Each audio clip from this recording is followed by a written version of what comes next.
It was supposed to be just another day at the Future of Thought conference, a gathering of America's brightest minds, the intellectual elite, the pioneers of modern thought. Every year the event attracted scholars, scientists, and prodigies from across the country, all eager to debate, challenge, and redefine the boundaries of knowledge. But this year something was different. The energy in the air was palpable, the kind of electric tension that precedes a storm. In the vast auditorium where some of the greatest academic battles had been fought, a showdown was about to take place. One that no one had anticipated. At the center of it all stood Professor Alden Graves, a man known not just for his expertise in neuroscience and cognitive development, but for his unapologetic crusade against faith. To him, belief in God was a relic of the past, a crutch for the weak, a roadblock to true intelligence. Over the years, his lectures had become more than just intellectual discussions. They were performances, grand spectacles, where religion was the punchline and faith was the joke. And today he was ready to put on another show. What he didn't realize was that his audience included someone who wasn't here to be entertained. Seated quietly near the middle of the hall was Barron Trump, an 18-year-old prodigy who had earned his place at the conference through sheer academic excellence. But despite his achievements, whispers filled the room. He's only here because of his last name. What does he really know? They didn't realize that before the day was over, those whispers would be silenced. Because by the time this lecture ended, Barron Trump wouldn't just defend faith. He would change the conversation entirely. And as the lights dimmed, and Professor Graves stepped to the podium with a smug confidence, no one, not even Graves himself, knew that he was about to face a challenge unlike anything he had ever encountered. A battle was about to begin, one that would leave everyone speechless. Professor Alden Graves adjusted his tie, a smirk curling at the edge of his lips as he stepped onto the stage. He owned this room. This wasn't just a lecture, this was his domain, his battlefield, his chance to dismantle outdated ideas with the sharp precision of intellect. The moment he spoke, his voice boomed with authority, commanding the attention of every student, professor, and scholar in attendance. "Ladies and gentlemen," he began, pausing for effect, letting the silence stretch just long enough to make the room hang on his every word. "We stand at the peak of human enlightenment, an age where science has illuminated the shadows of ignorance, where reason has replaced superstition, where knowledge has triumphed over myth." A murmur of approval rippled through the audience. This was classic Graves, a man who prided himself on stripping down faith with the cold, merciless logic of empirical evidence. But then his gaze settled on a particular figure in the crowd, Barron Trump. The professor's smirk deepened. He had read the name on the attendee list that morning. He knew exactly who he was dealing with. And now he saw his opportunity. And yet, Graves continued, his tone shifting, laced with mockery. "There are still those among us, brilliant, well-educated individuals, who despite all logic, cling to the absurd notion of a higher power." The atmosphere in the room shifted. The playful arrogance in his tone was sharper now, more pointed. He was no longer speaking in generalities. He had a target. "Perhaps it's a matter of tradition," he mused, tilting his head theatrically. "Perhaps some people are simply too conditioned by their upbringing to embrace reality." And there it was, the shot fired. A low murmur moved through the crowd. They knew what this was. This wasn't an academic discussion. This was a public challenge, a direct provocation. Some of the students shifted uncomfortably in their seats, stealing glances at Barron to see his reaction. Others leaned in, anticipating the takedown they had come to witness. Graves, sensing his moment, turned to the massive screen behind him. With the press of a button, a bold graph appeared, a sharp, declining curve stretching across the display. "This," he declared, gesturing dramatically, "is the correlation between intelligence and religious belief. As education and IQ increase, faith decreases." The conclusion? He turned back to the audience, then, almost imperceptibly, let his gaze land on Barron again. "The smarter you are, the less likely you are to believe in fairy tales." Silence. Not the kind of silence that accompanies agreement, but the kind that crackles with tension, with anticipation. Some students chuckled, nervously, unsure whether they were laughing because they agreed or because they felt they were supposed to. Others glanced toward Barron, waiting, watching. Would he take the bait? Graves, emboldened by the lack of immediate response, leaned forward, placing both hands on the podium, his tone taking on an almost amused condescension. "And yet," he said, dragging out the words, letting the room hang in suspense, "there are those who insist that despite all logic, all reason, all evidence, a celestial dictator exists somewhere up there, watching over us. I wonder." His gaze locked onto Barron. "If anyone here would care to defend such an interesting, if outdated, position." The challenge was no longer subtle. It was a direct call-out, a deliberate attempt to force Barron into the spotlight. Eyes darted toward the young Trump. A hush fell over the crowd, as if the entire room had stopped breathing, waiting to see what would happen next. Barron remained still, unshaken. Then, slowly, he rose to his feet. No rush, no hesitation, just deliberate, quiet confidence. And as he did, something in the room shifted. This wasn't a student stumbling into an intellectual trap. This wasn't a young man overwhelmed by the weight of expectation. This was someone who had been waiting for this moment. Barron Trump met Graves's gaze, unwavering, the air around him charged with something no one had expected. "Professor," he said, his voice even, calm, but carrying the weight of someone who knew exactly what he was about to do. "I'd be happy to respond." The room exploded into whispers. Some exploded, some nervous, some stunned. Because now, everyone knew. This wasn't going to be the easy dismantling that Graves had planned. This was going to be a battle. And something about the way Barron stood there, composed, unreadable, completely unshaken, made one thing certain. Graves had just made a terrible mistake.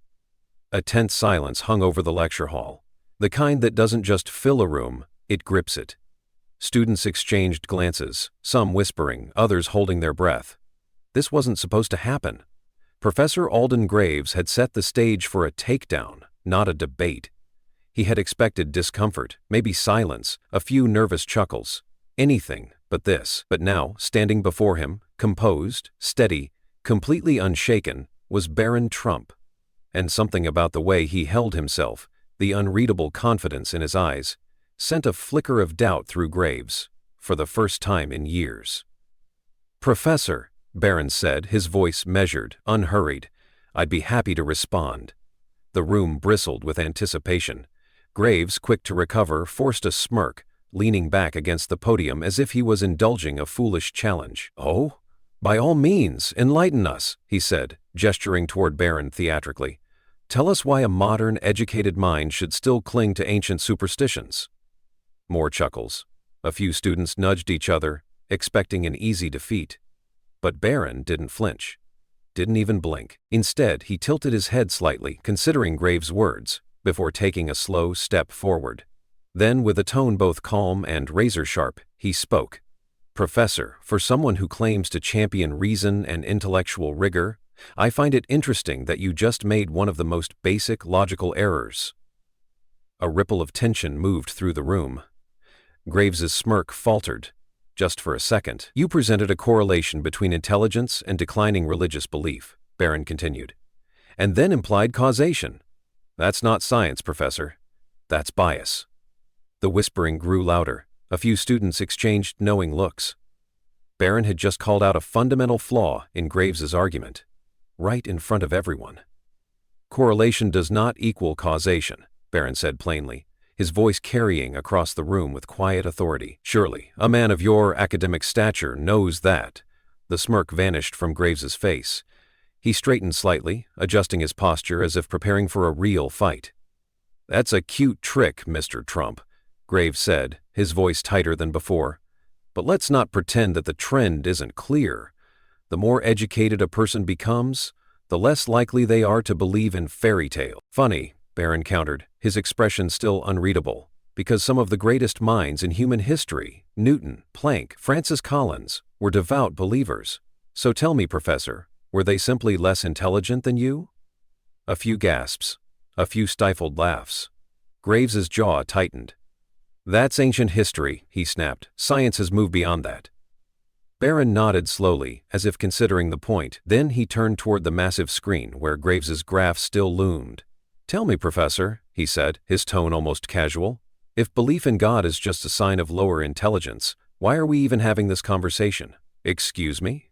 Graves narrowed his eyes. If faith is so intellectually bankrupt, why are you, an accomplished professor, spending your time trying to tear it down? If it were truly irrelevant, wouldn't it have already faded into history without your intervention? The room was dead silent. Graves blinked, the first real crack in his confidence beginning to show. And then Barron delivered the blow that changed everything. The truth, Professor? He took another step forward, his voice unwavering. You don't mock faith because it's weak. You mock it because, deep down, you know it still holds power, and that bothers you. Boom! The energy in the room shifted entirely. This wasn't a nervous student scrambling to defend his beliefs. This was a fighter, one who had come prepared. And now, Graves wasn't just facing a student, he was facing a challenge he never saw coming. If you're watching this right now, let me know in the comments. Do you think faith and intelligence can coexist?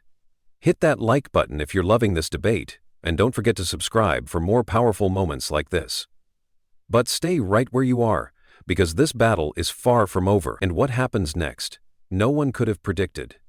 For the first time in years, Professor Alden Graves hesitated. He had debated countless students before, mocked them, dismantled them, reduced them to stammering messes of uncertainty. But this was different. Barron Trump wasn't just holding his ground, he was winning. And Graves hated it. That's a charming speech, Mr. Trump, Graves finally said, his voice forced into a smirk. But let's not mistake rhetorical tricks for actual intelligence. Agreed, Barron said instantly, not missing a beat, which is why I'd love to hear your counterargument, assuming you have one. A wave of murmurs swept through the audience. That wasn't just a response, it was a challenge. Graves's jaw tightened. He wasn't used to being called out so openly, so confidently. Fine, he said, his voice sharpening like a blade. Let's talk facts. He turned toward the massive screen behind him, clicking to a new slide. A sleek, scientific-looking study filled with statistics, graphs, and hard data. You claim faith and intelligence can coexist, Graves said, his voice regaining its smugness. Yet every major study conducted in the last 50 years has demonstrated a clear pattern. The more educated a society becomes, the less religious it is. This isn't conjecture, it's reality. The audience nodded along.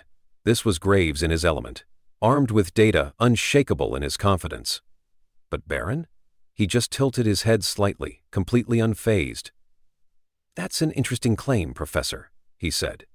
Tell me, when was the last time you actually questioned your own assumptions?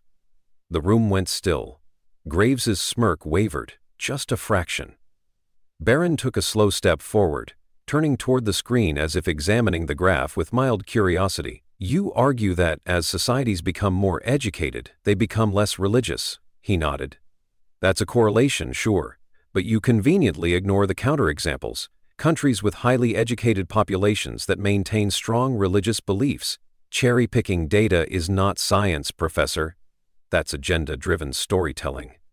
A few students let out audible gasps, others whispered among themselves. Graves' fingers curled into the edges of the podium. Oh, please, he scoffed, masking his frustration. Spare us the conspiracy theories. The reality is simple. Primitive minds seek comfort in faith. Advanced minds move beyond it. Then tell me, Professor, Barron said, stepping even closer. Were Newton, Max Planck, and Francis Collins primitive minds? Graves froze. You keep citing intelligence as a weapon against faith, Barron continued, his voice steady. But some of the greatest scientific thinkers in human history didn't see faith as an obstacle. They saw it as essential. So which is it? Were they brilliant, or were they fools? Silence. Graves opened his mouth, then shut it. The audience could feel it now. For the first time, Alden Graves didn't have an answer, but he wasn't done yet. A flash of frustration crossed his face. He wasn't going to lose to an 18-year-old. All right, Mr. Trump, he said, his voice taking on a new, sharper edge. You're clever, I'll give you that. But clever isn't the same as correct. He folded his arms, shifting tactics. Let's move past the studies. Answer me this. If your God exists, if faith is truly rational, then why does evil exist? Why do bad things happen to good people? A heavy pause. Wars, genocide, famine, children dying from disease while murderers walk free. If your God is all-powerful and all-loving, then tell me, Mr. Trump, why does he allow such suffering? A low murmur spread through the audience. Some students nodded, arms crossed. Others leaned forward, waiting. This was the moment. Graves's confidence surged back. He knew this argument. He had used it 1,000 times before, and no believer had ever given an answer that stood up to scrutiny. He waited for Barron to stumble, to hesitate, to flounder. But Barron didn't flinch. Instead, he exhaled slowly, looking Graves directly in the eye. "That's the best question you've asked all day." And with that, he smiled. If you're watching this right now, let me know in the comments. How would you answer Graves's question? Hit that like button if this debate has you hooked. And don't forget to subscribe for more powerful moments like this. But stay tuned, because what Barron says next will leave the entire room in shock. The air in the lecture hall was electric. Every eye was locked on Barron Trump. Professor Alden Graves had fired what he thought was his ultimate weapon, the classic problem of evil, expecting Barron to stumble, hesitate, or deflect like every other opponent before him. But Barron didn't. Instead, he smiled. Not out of arrogance, not out of mockery, but with the quiet confidence of someone who knew exactly where this was going. "Professor," he said, his voice steady, "you ask why evil exists, why suffering happens, why bad things happen to good people. That's a question humanity has wrestled with for thousands of years. But let's be clear about something. You didn't ask it out of curiosity." A shift. Graves's expression twitched, just for a second. "You asked it as a weapon," Barron continued, his gaze sharp as steel, "as a rhetorical trick to frame faith as foolish, God as cruel, and believers as intellectually weak." The audience murmured. A few students leaned forward, realizing what was happening. "But here's the problem, Professor," Barron said, taking a step forward. "You've built your entire career on arguing that everything, human life, morality, even consciousness, is just a product of random, meaningless chance." He let the words sink in. "So, tell me, if that's true, why does suffering even matter?" Silence. Graves blinked. "You claim there's no higher power, no ultimate meaning, no objective morality." Barron's voice was unwavering. "And yet, you stand here today, outraged at suffering. Why?" The professor opened his mouth, but no words came out. "In your worldview, suffering is just atoms colliding, neurons firing, DNA reacting to external stimuli. Just chemistry?" Barron tilted his head slightly, his eyes locked onto Graves. "But that's not how you talk about it. You speak of injustice, of right and wrong, of good and evil. But those concepts don't exist in the world you claim to believe in." The room wasn't just silent now. It was breathless. Even those who had laughed at Graves's jokes earlier now sat frozen. "Professor," Barron said, his voice calm but piercing, "you don't reject God because you believe suffering disproves him. You reject God because deep down you know suffering demands an answer." A sharp inhale from somewhere in the crowd. Graves's hands tightened around the podium. His face had gone from red to pale. He had no counter. Barron wasn't just winning the argument. He had flipped it. "You claim to be a man of reason," Barron continued, his voice unwavering. "Then let's be reasonable. If morality, justice, and human dignity are real, not just survival instincts, not just social constructs, then where do they come from?" Graves said nothing. "You don't have an answer," Barron stated, matter-of-factly. "But I do." The professor's jaw tightened. "And so do the billions of people throughout history who have found meaning, morality, and purpose in something greater than themselves. That's why faith still exists. Not because people are stupid, but because they recognize what you refuse to admit. Science can explain how we exist, but only faith can explain why." The crowd erupted, not in laughter this time, in shock, in awe, in realization. Graves looked around, stunned. The students who had once hung on his every word were now staring at Barron, some with newfound respect, some with genuine reconsideration, and some, Graves's most devoted followers, looked shaken. Because deep down, they knew. They had never heard anyone answer that question like this before. And neither had Graves. His confidence was shattered, his usual sharp wit gone. All that remained was a man who had just realized he wasn't the smartest person in the room anymore.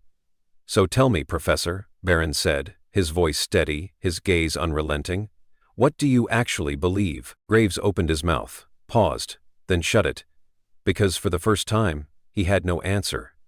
If you're still watching, tell me in the comments, do you think Barron just changed minds today? Hit that like button if you believe truth should always be defended, and don't forget to subscribe for more powerful moments like this. But stay tuned, because what happens next? No one saw it coming. The lecture hall remained frozen in stunned silence. The moment had passed, but its shockwaves were just beginning. Professor Alden Graves, the man who had built his career on dismantling faith, stood motionless at the podium. His usual commanding presence was now just a hollow shell, and Barron Trump? He simply returned to his seat as if nothing had happened. But everything had changed. The students who had once snickered at Graves's ridicule now whispered among themselves, not in mockery, but in revelation. Some were rewatching the debate on their phones, their expressions a mix of disbelief and respect. Others sat deep in thought, processing the seismic shift they had just witnessed. And then the real fallout began. The debate goes viral within hours. Clips of the debate flooded social media. The headlines practically wrote themselves. Barron Trump destroys anti-faith professor in epic debate. 18-year-old genius flips the script on atheism. You have to see this. The moment that left a professor speechless. By the next morning, major news outlets had picked up the story. Talk shows debated the impact. Podcast hosts analyzed every word. Some called it a victory for faith, others a wake-up call for academia. And then came the most unexpected twist, the effect it had on Professor Graves himself. A man forced to rethink everything. Days later, Graves was spotted alone in his office, staring at an untouched lecture draft. A man who had once been so sure of everything now wrestled with the very questions he had spent years dismissing. Some say he canceled his next lecture. Others claim he requested a private meeting with Barron Trump. But what's undeniable is this: something changed that day. If this debate shook you as much as it shook that lecture hall, hit like, drop a comment, and don't forget to subscribe for more eye-opening content, because this wasn't just a debate, it was a turning point. The debate between Barron Trump and Professor Alden Graves was never just about winning an argument. It was about something far greater. The realization that faith and intellect are not enemies, but two forces that have shaped human civilization together. For centuries, some of the greatest scientific minds, Newton, Pascal, Planck, have embraced both logic and belief. They saw no contradiction between seeking knowledge and seeking meaning. Yet, in today's world, we're often told we must choose science or faith, reason or belief. But Barron proved something that day. You don't have to choose. Faith is not the rejection of knowledge, and knowledge is not the rejection of faith. The students who walked into that lecture hall expected just another academic takedown, a routine humiliation of tradition by modern thought. But they walked out with questions they never expected to ask. And Graves? No one knows exactly what changed inside him after that day. But one thing is certain: he left that debate a different man. So now, I ask you, do you believe faith and reason can coexist? Can we embrace both science and spirituality without contradiction? Let me know in the comments below. If this debate made you think differently, hit like, share this video, and subscribe for more content that challenges the way we see the world. Because at the end of the day, truth is not just about knowing, it's about understanding.